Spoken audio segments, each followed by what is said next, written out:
This is my 27th blog post for Patent Engineering 190G.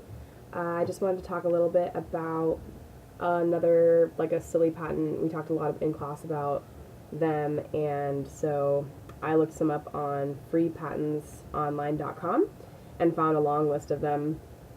Basically, we talked about how in order for the USPTO to grant a patent claim, it must be deemed useful, novel, and non-obvious. And in classes, we discussed how many patents have been filed that were theoretically deemed to be valid by these legal terms, but are kind of ridiculous in reality. That's kind of like the centrifugal birthing apparatus that we talked about in class, that sort of thing. So basically, I found a funny one. This guy named Mason McMullen from St. Louis came up with this idea of a beer umbrella, which is basically a small umbrella that can be attached to a beverage in order to shade the container and keep it cool from the direct sunlight.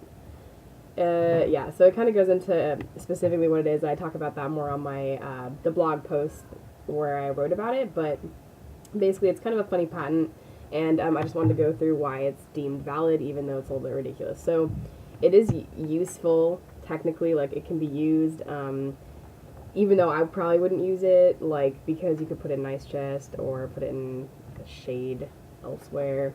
It's pretty funny, and like it's like a kind of funny gag sort of thing, and I'm sure that some people have found uses for it, and the USPTO definitely ruled that it's a useful item, as the patent was granted.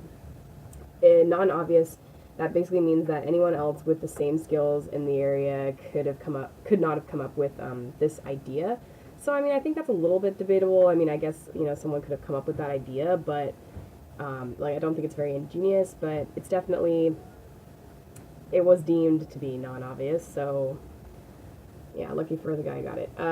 Novelty is a new idea. Well, okay, so prior art, the patent would not be valid if it had already been like written about or drawn out by someone before, and perhaps it was kind of discussed as like a funny thing. I mean, I'm not sure, but there is no prior art that was actually, there wasn't a patent that had been claimed or previously filed, so therefore it's considered new. It's valid because of the previous terms I just talked about. Common sense, it is not common sense, and it doesn't make much sense, but that's fine. Enablement, we talked a little bit about that. Basically, like, does the patent have enough information in it in order for the product to be produced and then also used? Like, can we understand how to use it? And that's definitely true. And then obviousness, it was determined to be non-obvious, so we're good on that front. And so yeah, it's definitely a new idea. So basically, theoretically, valid patents that the USPTO has granted in the past. This one was granted in 2003. They grant a lot of them.